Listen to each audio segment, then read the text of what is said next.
हाय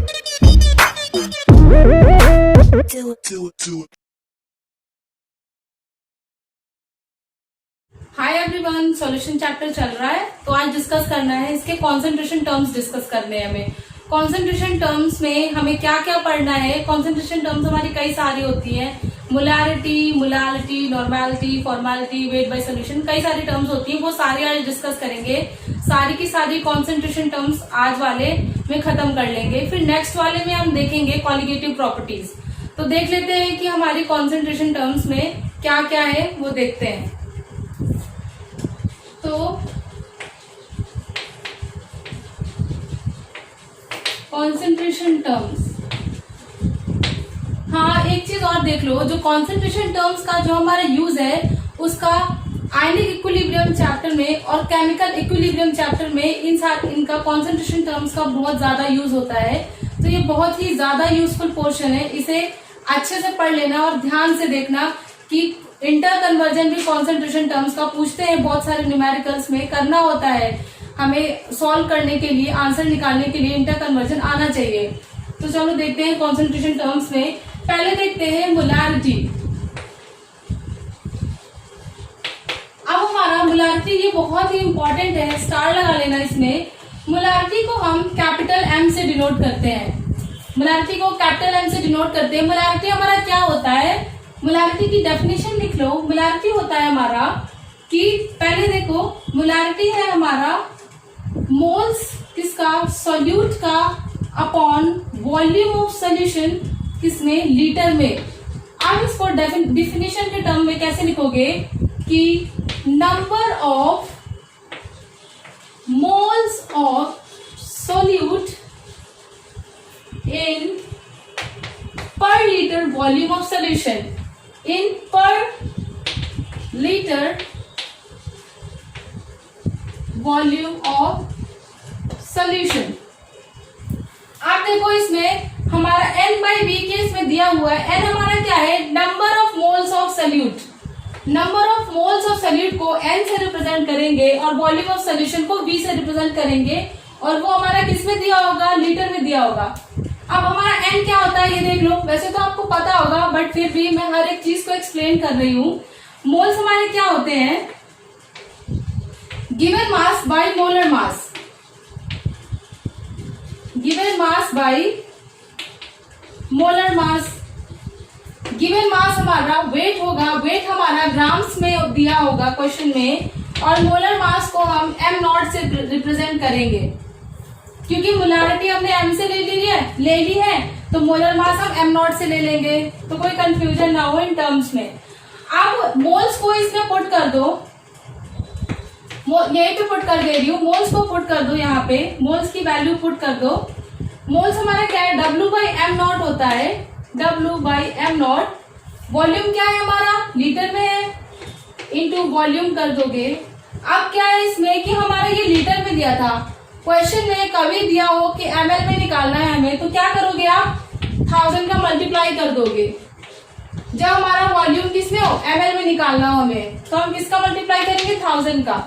तो ये हो गई हमारी मोलारिटी। कभी कभी क्वेश्चन में हमें दे देगा मोलारिटी गिवन होगी और पूछेगा कि वेट ऑफ सॉल्यूट निकालो, वेट ऑफ सॉल्यूट। तो ये कैसे निकालोगे, वेट ऑफ सॉल्यूट निकालने के लिए यही फॉर्मूला ले लो, m is equal m। Weight of solute निकालना है तो इसको यहीं पे रखे रहो, ऊपर दिया हुआ है, इसको यहाँ पे ले जाओगे, इसको यहाँ पे ले जाओगे, यहाँ पे इससे मल्टीप्लाई कर दोगे। Molarity into molar mass into volume, किसमें, ml में, ओके। और यहाँ 1000, ये क्या आ जाएगा, वेट आ जाएगा, किसमें आ जाएगा, ग्राम में। यूनिट्स का ध्यान रखना, क्योंकि सारा खेल क्या होता है, यूनिट्स का होता है, कभी ग्राम में कभी केजी में, तो इस चीज का हमेशा ध्यान रखना। ये हमारा आ गया मोलारिटी, बहुत ही इंपॉर्टेंट है। अब मोलारिटी की बात कई सारे क्वेश्चंस में हमें स्ट्रेंथ पूछता है, तो स्ट्रेंथ का क्या फॉर्मूला है वो देखो, इसी में देख लो स्ट्रेंथ क्या है। अलग से नहीं हेडिंग डाल रही हूँ स्ट्रेंथ के लिए, क्योंकि स्ट्रेंथ तो पूछ लेता है, ऐसे ही पूछ लेगा आपका कि भाई इस मोलारिटी निकल गई, अब स्ट्रेंथ ऑफ सोल्यूशन बताओ। स्ट्रेंथ ऑफ सोल्यूशन कैसे निकालोगे आप, स्ट्रेंथ ऑफ पहले सोल्यूशन को हम S से डिनोट करेंगे, और स्ट्रेंथ ऑफ सोल्यूशन होता है हमारा वेट बाय वॉल्यूम। वॉल्यूम किसमें हमारा लीटर में ले लो, क्योंकि वॉल्यूम क्या है, लीटर में प्रेजेंट है हमारा। तो स्ट्रेंथ का फॉर्मूला होता है वेट बाय वॉल्यूम। अब इसे कैसे डिफाइन करोगे आप, weight of the solute, weight of the solute पर लीटर पर इन पर लीटर वॉल्यूम ऑफ सॉल्यूशन। ये आपका स्ट्रेंथ का फॉर्मूला हो गया। अब स्ट्रेंथ वाले फॉर्मूले में भी हमें स्ट्रेंथ और मोलारिटी में हमें रिलेशन निकालना है, क्योंकि कभी हमें मोलारिटी दिया होगा, उस क्वेश्चन की हमारी स्ट्रेंथ पूछेगा, तो आप कैसे इसको यूज करोगे वो देखो, रिलेशन देखो दोनों में। यही साइड में देख लो, स्ट्रेंथ और मोलारिटी में देखो, स्ट्रेंथ हमारा किसके बराबर होता है, वेट बाय वॉल्यूम के बराबर होता है, ठीक है। अब हमारा मोलारिटी निकालना है। मोलारिटी का क्या रिलेशन होता है, मोलारिटी में हमारा वेट का होता है ना, वेट का टर्म यूज होता है ना, अभी कराया था। मोलारिटी इज इक्वल्स टू क्या होता है, W upon molar mass into V, याद रखना। और W निकलवाया था मैंने आपको यहाँ पे, ये है ना W हमारा। अगर ये हमारा लीटर में है तो हम 1000 का मल्टीप्लाई तो करेंगे नहीं, अभी हम इसको किस में, लीटर में लेके चल रहे हैं, ठीक है। तो W की वैल्यू पुट कर दो इससे, तो क्या होगा, मोलारिटी इंटू मोलर मास m0, ओके, इंटू वॉल्यूम किसमें हमारा, लीटर में, अपॉन क्या हो जाएगा, VL, ठीक है। ये क्या है, हमारी स्ट्रेंथ है। वॉल्यूम कैंसिल हो जाएगा, तो क्या आएगा, strength is equals to molarity into molar mass. ये हमारा इंपॉर्टेंट रिलेशन है, ये हमारा इंपॉर्टेंट रिलेशन है, ये नोट डाउन कर लो। और ये याद भी रखना, क्वेश्चन में अक्सर पूछता है, मोलारिटी दे रखी होगी आपकी, पूछेगा कि स्ट्रेंथ ऑफ द सॉल्यूशन निकालो, मोलारिटी दे रखी होगी, स्ट्रेंथ ऑफ सॉल्यूशन पूछेगा, मोलर मास भी आपको पता होगा, तो आप पुट करके स्ट्रेंथ निकाल लोगे, हो गया। अब देखते हैं नॉर्मेलिटी। नॉर्मेलिटी क्या होता है, उसको कैसे यूज करना है।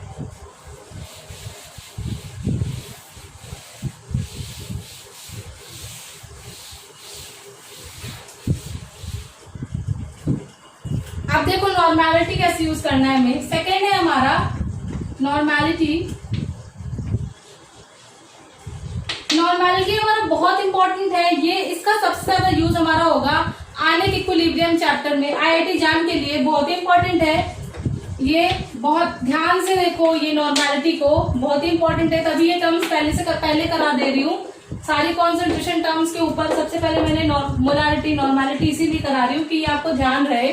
अब नॉर्मेलिटी देखो, नॉर्मेलिटी क्या होता है हमारा, इक्विवेलेंट, ध्यान रखना कि क्या होता है हमारा normality, equivalent upon volume of solution, किसमें, लीटर में, equivalent upon volume of solution litre में।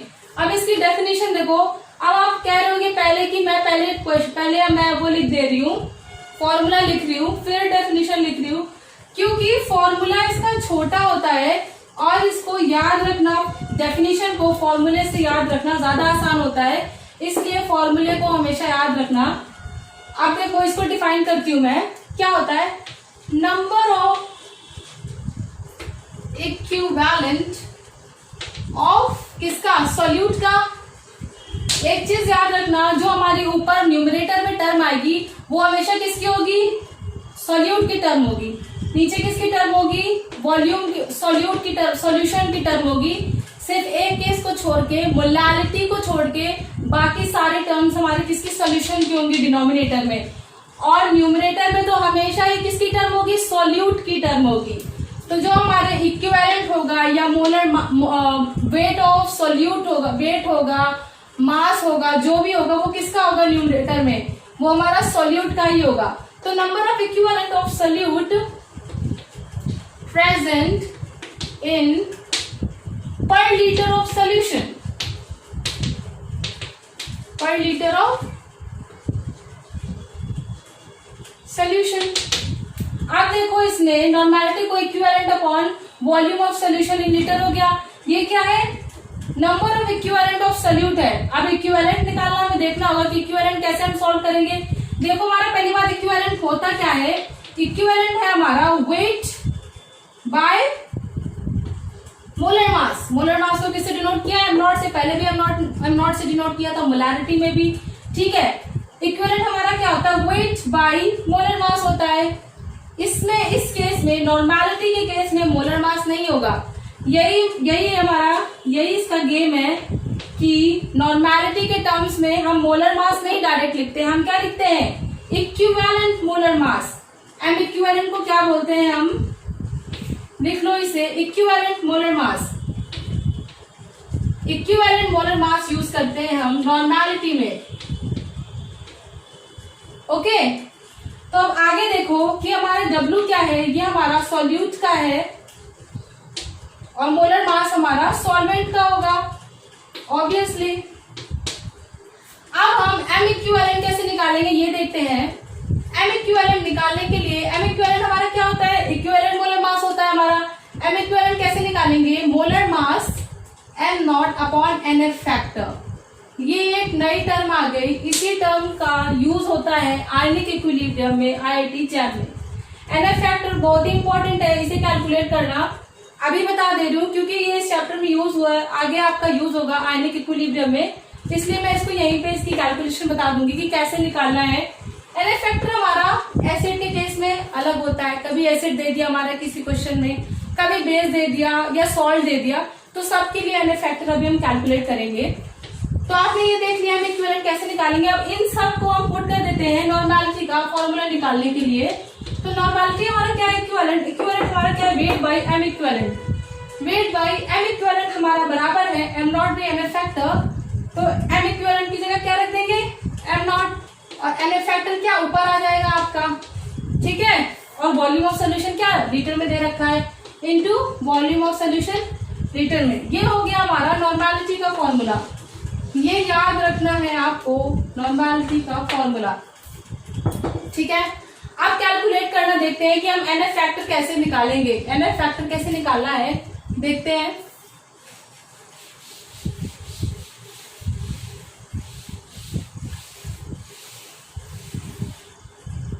एन एफ फैक्टर निकालना देखो, पहली बात तो ये कि एन एफ फैक्टर को हम, एन एफ फैक्टर हमारा एसिड में निकलता है, दूसरा होता है हर कंपाउंड के लिए दूसरा आएगा, अलग अलग आएगा, एसिड, बेस और न्यूट्रल।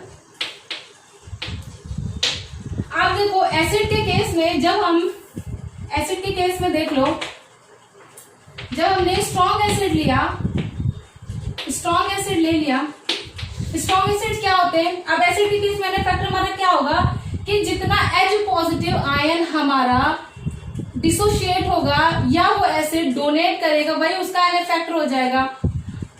सोल्यूशन चैप्टर में आपको एन एफ फैक्टर की चिंता करने की जरूरत नहीं है, वो तो आपका ऐसे ही निकल आएगा, डायरेक्टली ही निकल आएगा, उसमें चिंता करने की जरूरत नहीं है। बट जब आयनिक इक्विलिब्रियम चैप्टर में एन एफ फैक्टर कैलकुलेट करेंगे तो उसमें आपको ध्यान रखना पड़ता है कि एसिड में कभी कभी केस देखो हमारा क्या है, एन एफ फैक्टर में लिख लो, एन एफ फैक्टर अब कैसे करना है। एन एफ फैक्टर हमारा एसिड के केस में number of H positive ion donated by the given acid, donated या फिर कह लो या फिर डिसोशिएट हो, number of H positive ion donated dissociated in aqueous या फिर एसिडिक सॉल्यूशन।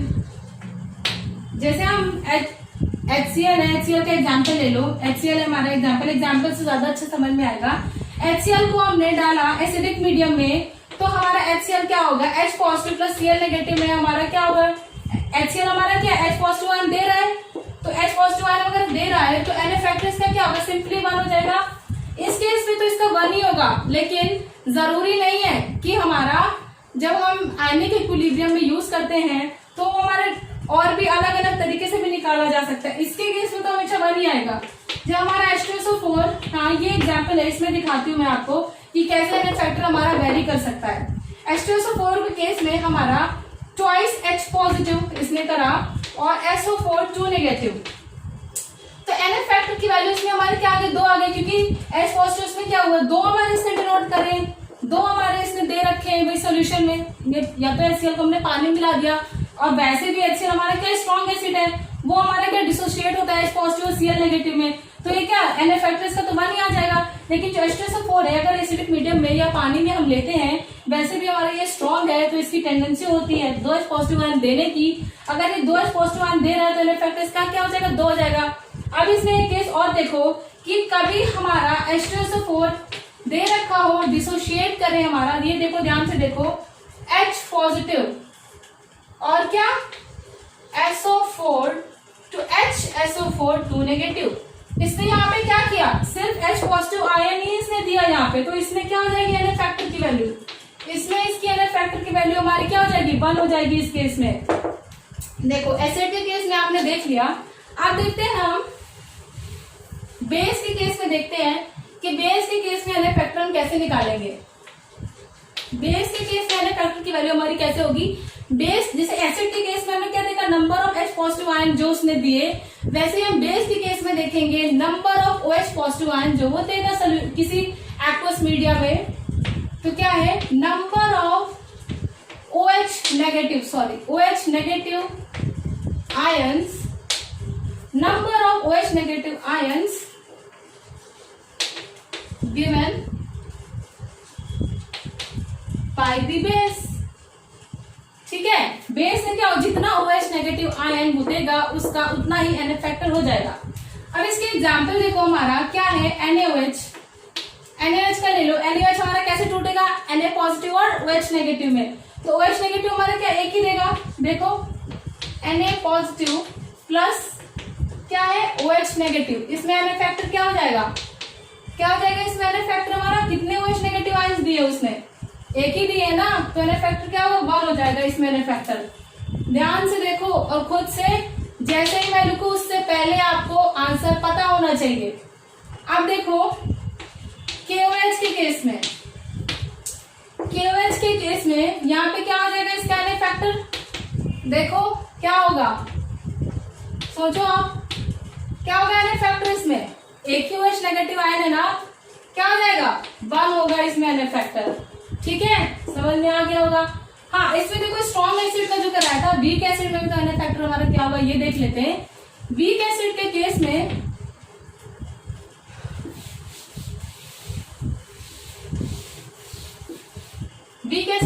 में देखो हमारा क्या होगा,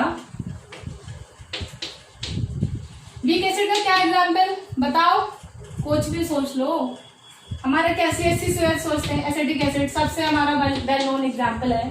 ठीक है, अब CH3COH हमारा वीक एसिड है, वीक एसिड हमारा 100% डिसोशिएट तो नहीं होता है, बट जनरली ये क्या करेगा, CH3COO नेगेटिव तो बनाएगा ही, और क्या एक H पॉजिटिव तो करेगा ही ये डोनेट। ठीक है, एक H पॉजिटिव आयन तो ये देगा ही देगा, तो इसमें NF फैक्टर की वैल्यू क्या हो जाएगी, एक H पॉजिटिव आयन दे रहा है ना, क्या हो जाएगी 1 हो जाएगी। ठीक है, समझ में आ गया होगा। ओके, इसके बाद देखते हैं NF फैक्टर हमने एसिड में देख लिया, बेस में देख लिया, अब न्यूट्रल के केस में देख लेते हैं। हाँ, अब एक बहुत ही इंपॉर्टेंट है जो हम यूज करते हैं हर जगह, पहले देख लो KMnO4 के केस में, ये हमारा न्यूट्रल में ही आ जाएगा, न्यूट्रल का देखते हैं, सॉरी न्यूट्रल के नहीं, ये हमारा KMnO4 का पहले देख लेते हैं एक बार। KMnO4 जो हमारा एग्जाम्पल है वो हमारा ऑक्सीडाइजिंग एंड रिड्यूसिंग एजेंट का एग्जाम्पल है, पहले स्टार्टिंग से ही देखते हैं, डायरेक्ट नहीं कराती हूँ।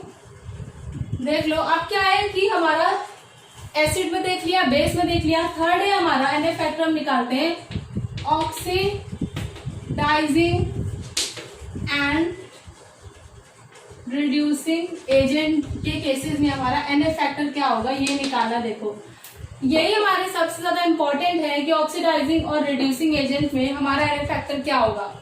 अब ऑक्सीडाइजिंग रिड्यूसिंग एजेंट में NF फैक्टर हम कैसे देखेंगे, हमारा जितने नंबर ऑफ इलेक्ट्रॉन्स ट्रांसफर होंगे वही हमारा NF फैक्टर हो जाएगा। तो ऑक्सीडाइजिंग रिड्यूसिंग के केस में क्या होगा, नंबर ऑफ इलेक्ट्रॉन ट्रांसफर्ड। यही अब देखो कि इसमें वेल नोन हमारा एग्जाम्पल है KMnO4 का। इसी एग्जाम्पल से आपको पूरा समझ में आ जाएगा। KMnO4 का एग्जाम्पल देख लो। KMnO4 में हमें देखना है कि हमारे कितने इलेक्ट्रॉन ट्रांसफर हुए। पहले तो हम क्या एसिड, बेस और न्यूट्रल के केस में, तीनों के केसेस में देख लेंगे कैसे कैसे हम इलेक्ट्रॉन ट्रांसफर हो रहे हैं हमारे, और उसी से हमारा NF फैक्टर हमारा निकाला जाएगा। ठीक है, KMnO4 के देख पहले KMnO4 में Mn की हमारी वो ऑक्सीडेशन स्टेट निकाल लो। Mn की ऑक्सीडेशन स्टेट कैसे निकालते हैं पहले देखो कि हमारा क्या होता है +1, जिसके ऑक्सीडेशन स्टेट निकालते हैं उसे हम क्या मान लेते हैं, X मान लेते हैं। और O2 हमारे कहते हैं -2 होता है, 4 प्रेजेंट है हमारे, कितना हो गया 4 हो गया। तो 1 + X माइनस का 8 इज इक्वल टू X की वैल्यू क्या आ गई 7 आ गई। 0 के इक्वल पुट कर दो। ये तो आता होगा आपको निकालना, बट फिर भी मैंने बता दिया इसको, कोई कंफ्यूजन न रह जाए। तो Mn में क्या +7 हमारा ऑक्सीडेशन स्टेट है। अब हमारा एसिड के केस में हमारा क्या होगा NF फैक्टर वो निकाल। एसिड के केस में जब KMnO4 को हम एसिड में डालते हैं तो वो क्या देता है हमारा Mn2 पॉजिटिव, हमारा Mn2 पॉजिटिव टाइप का आयन बनाता है। अब हमारे इससे इसमें कितने इलेक्ट्रॉन ट्रांसफर हुए वो हमें देखना है। तो Mn की जो हमारा ऑक्सीडेशन स्टेट है वो +7 है और यहाँ पे +2 है, तो हमारा चेंज कितने का है, तो इसमें क्या हो जाएगा NF फैक्टर हमारा 5 हो जाएगा। 7 में से 2 काटा 5 बच जाएगा, इसका NF फैक्टर हमारा 5 हो जाएगा। अब NF फैक्टर हमारा बेस के केस में देख लो, जब हम KMnO4 को हम OH नेगेटिव बेस में डालेंगे तो KMnO4, ये तो पहली बार आपको पता होना चाहिए कि एसिड के केस में हमारा क्या कंपाउंड बनेगा और बेस के केस में हमारा क्या बना होगा, तभी आप निकाल सकते हो। ये तो पता ही होना चाहिए आपको, ठीक है। तो इसके केस में हमारा बनेगा K2MnO4, ठीक है। तो जब हम बेस में डालते हैं KMnO4 को, K2MnO4 बनता है। अब Mn की जैसे इसमें ऑक्सीडेशन स्टेट हमने निकाली, सिमिलरली NF फैक्टर निकालने के लिए Mn की ऑक्सीडेशन स्टेट इसमें हम निकाल लेंगे। इसमें क्या आएगी Mn की, तो इसमें क्या हो गया +2 हो गया। वैसे ही निकालना है, सेम जैसे ये निकाला है वैसे ही निकालना है। Mn जिसकी निकालते हैं उसको X कर देते हैं और ये क्या हो गया 4 2 8 हो जाएगा। तो 8 में से 2 का कितना है 6 आएगा। X की वैल्यू कितनी आ जाएगी 6 आ जाएगी। तो Mn हमारा इसमें कितने प्रेजेंट है +6 ऑक्सीडेशन स्टेट में प्रेजेंट है, और यहाँ पे जो ओरिजिनल कंपाउंड है उसमें कितने प्रेजेंट है +7 में प्रेजेंट है। तो हमारा कितने इलेक्ट्रॉन हमारे ट्रांसफर हुए हैं वही हमारा NF फैक्टर होता है। तो इसमें कितने का चेंज है हमारा +7 और ये +6, NF फैक्टर कितना आ जाएगा +1 आ जाएगा। ध्यान से देखना ये, क्योंकि ये इंपॉर्टेंट है, ठीक है। समझ में आ गया होगा कितने इलेक्ट्रॉन का चेंज है हमारा, NF फैक्टर हमारा 1 आ गया। एसिड के केस में देख लिया, बेस के केस में देख लिया, किसी केस में देखें न्यूट्रल के केस में देखेंगे। न्यूट्रल के केस में जब हमने KMnO4 को किसी न्यूट्रल सॉल्यूशन में डाल दिया तो हमारे कितने का चेंज आएगा, हमारा क्या बनता है, इसमें हमारा बनता है MnO2 बन जाता है। अब MnO2 में हमारा क्या होगी, इसमें क्या निकालते हैं ऑक्सीडेशन स्टेट निकालते हैं। ऑक्सीडेशन स्टेट Mn की क्या हो जाएगी X मान लेते हैं, और O2 हमारा क्या है -4, तो X क्या आ जाएगा 4 आ जाएगा। ऑक्सीडेशन स्टेट क्या होगी इसकी +4 निकल आई। तो कितने का चेंज आया +7 में से +4, NF फैक्टर इसमें कितना आ गया +3 आ गया। हाँ, अब ये तो आप इसको याद करने का भी एक मैं लिख दे रही हूँ, इसको कैसे याद रखोगे आप।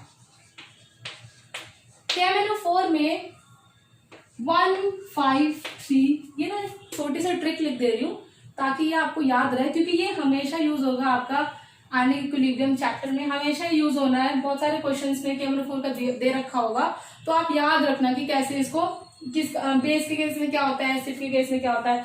तो देख लो, एसिड के केस में आपका 5 आया था, तो ये क्या एसिड के केस में, ठीक है। बेस के केस में आया था आपका 1, ये बेस के केस में। न्यूट्रल के केस में आया था आपका 3, न्यूट्रल के केस में 3।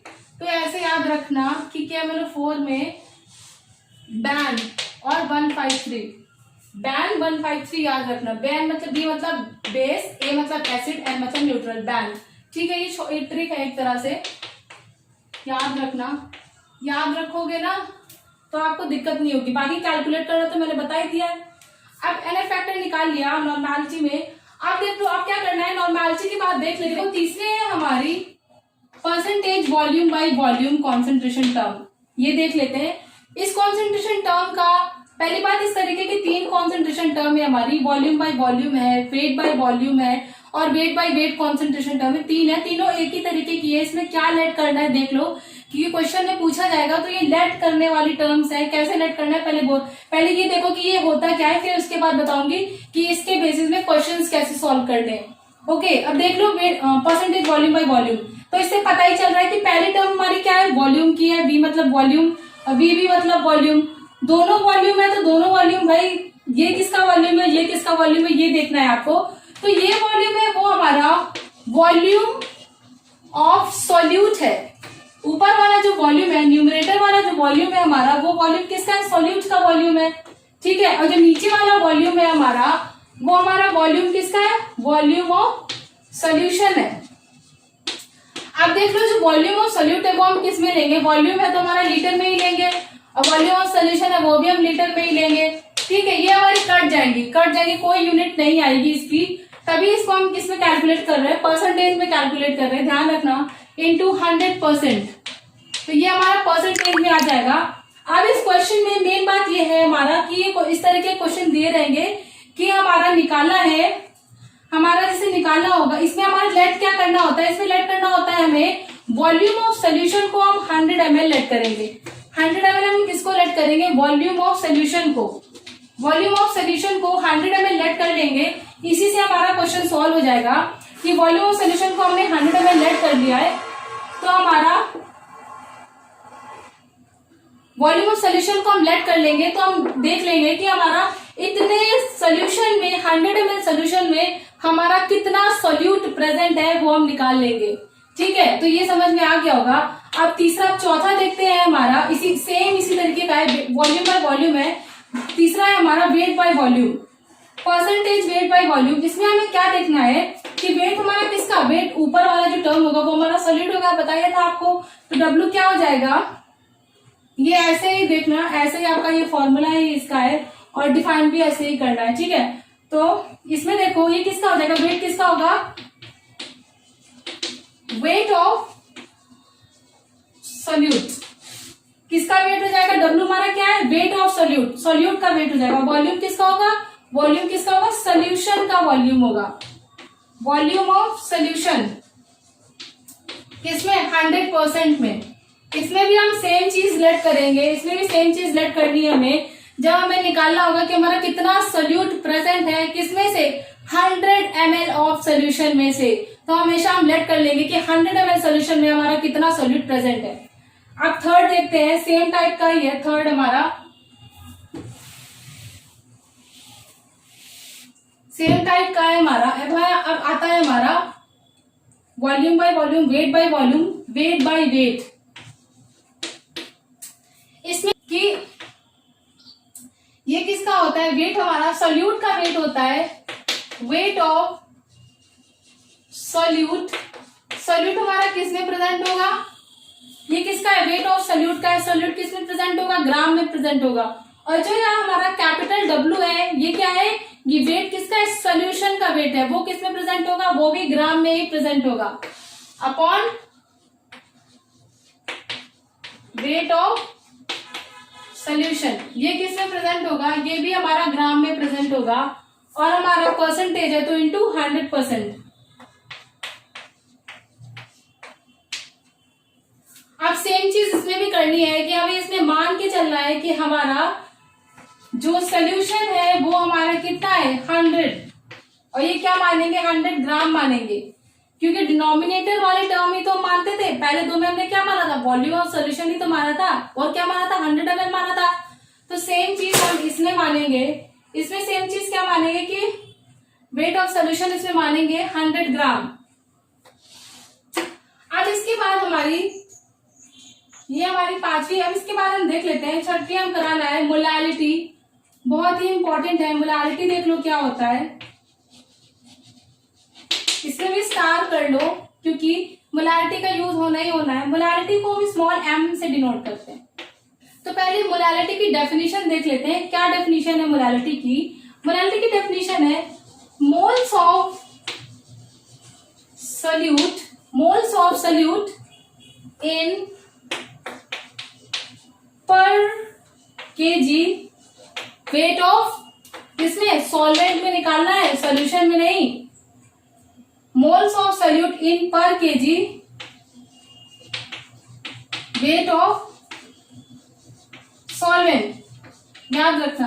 और जो मोलैलिटी हमारी जो टर्म है ये हमारी टेम्परेचर डिपेंडेंट टर्म है, याद रखना, टेम्परेचर डिपेंडेंट टर्म है मोलैलिटी। और जो मोलैलिटी कराई थी वो हमारी टेम्परेचर डिपेंडेंट टर्म है, और वो जो हमारी टर्म थी वो टेम्परेचर मोलैलिटी जो हमने निकाली थी वो हमारी टेम्परेचर डिपेंडेंट टर्म थी। अब देख लो केजी वेट ऑफ सॉल्वेंट है। अब इसका फॉर्मूला लिख लो, मोलैलिटी को स्मॉल एन से डिनोट करेंगे।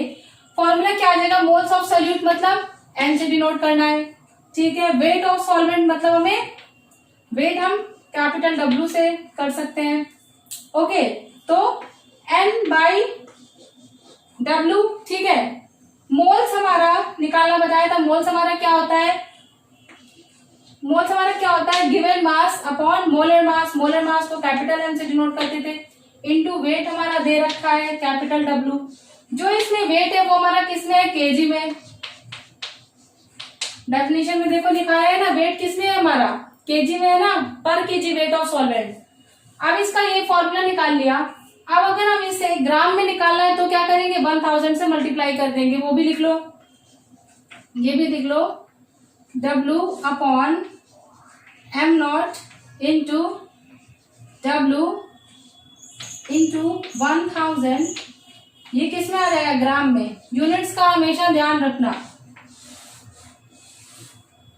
ये हमारी मोलैलिटी निकल आई स्मॉल एम, ओके। मोलैलिटी निकालना देख लिया। अब हमारा बचा है मोल फ्रैक्शन। मोल फ्रैक्शन निकालना देख लेते हैं।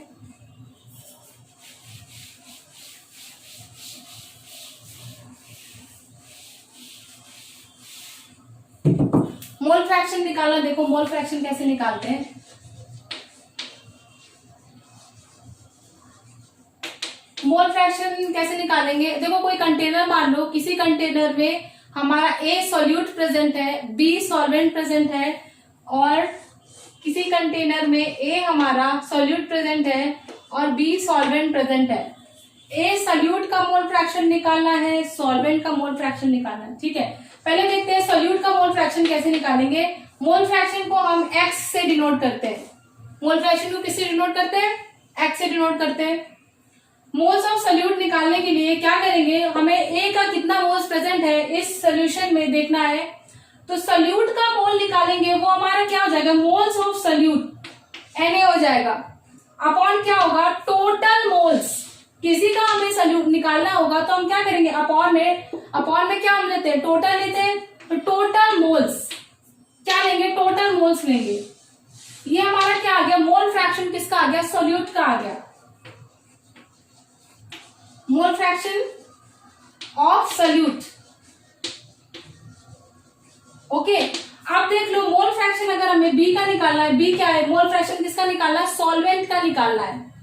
मोल फ्रैक्शन सॉल्वेंट का निकालने के लिए क्या करेंगे, ऊपर क्या आएगा, मोल फ्रैक्शन किसका होगा, सॉल्वेंट का होगा, और नीचे क्या होंगे, टोटल मोल्स होंगे। लिखो मोल फ्रैक्शन, किसके मोल्स होंगे, ऊपर मोल्स ऑफ सॉल्वेंट होंगे और नीचे क्या होगा, टोटल मोल्स होंगे। टोटल मोल्स को आप और क्या लिख सकते हो, टोटल मोल्स को क्या लिख सकते हो, मोल्स सॉल्यूट के प्रेजेंट हो और मोल्स सॉल्वेंट के प्रेजेंट हो। तो इसका एक्सटेंडेड फॉर्म भी देख लो कैसे रिप्रेजेंट करते हैं, moles of solvent upon moles of solute plus moles of solvent, ये हो गया। अब हमें निकालना है मोल फ्रैक्शन ऑफ सॉल्यूशन। देखो इसको इक्वेशन नंबर 1 मान लो, इसको इक्वेशन नंबर 2 मान लो, ठीक है। अब हमें टोटल मोल फ्रैक्शन निकालना, वो देखो। तो mole fraction is equals to, इन दोनों इक्वेशन को ऐड कर लो, सिंपल ऐड करो, देखो क्या आता है, x is equals X A plus X B. Add किया दोनों को, इसको भी ऐड करो, Na अपॉन Na प्लस का Nb plus Nb upon Na plus का Nb, दोनों को ऐड करोगे, Na प्लस Nb आ जाएगा, और क्या आ जाएगा, 1 आ जाएगा। XA प्लस XB मतलब हमारा टोटल जो मोल फ्रैक्शन किसी भी सॉल्यूशन का जो होता है वो हमारा क्या होता है, 1 के बराबर होता है टोटल मोल फ्रैक्शन। देखो सॉल्यूट का मोल फ्रैक्शन, सॉल्वेंट का मोल फ्रैक्शन, जब हमने दोनों को ऐड किया हमारी वैल्यू क्या आ गई, 1 आ गई। अब देखो अभी कभी हमारा किसी का मोल फ्रैक्शन, सोचो हमारा ए का दिया हो, सॉल्यूट का सिर्फ मोल फ्रैक्शन दिया हो और मोल फ्रैक्शन हमें सॉल्वेंट का निकालना होगा, तो वो इसी फॉर्मूले से आ जाएगा। देखो कैसे आएगा, एक्सए का हमारा मोल फ्रैक्शन दे रखा है 0.5, अब हमें मोल फ्रैक्शन एक्सबी का निकालना है, इसी फॉर्मूले को यूज करो। देखो x a plus XB is equals to 1 होता है, एक्सए को हम पुट कर देंगे 0.5 plus XB is equals to 1, ये माइनस कर देंगे, एक्सबी की वैल्यू क्या आ जाएगी 0.5। तो इससे ये पता चलता है कि किसी भी एक क्वांटिटी का मोल फ्रैक्शन दे रखा हो दूसरे का हम निकाल सकते हैं। तो सारी कॉन्सेंट्रेशन टर्म्स करा दें आपको, ऑलमोस्ट जितनी आपकी यूज होनी है, तो देख लो, अच्छे से देख लेना। और बाकी इंटर कन्वर्जन भी करा दिया है, स्ट्रेंथ करा दी थी, मोलारिटी, स्ट्रेंथ को मोलालिटी से कैसे रिलेट करना वो भी करा दिया था। तो आई होप आपको आज का समझ में आया होगा और ध्यान से देख लेना। Thank you so much.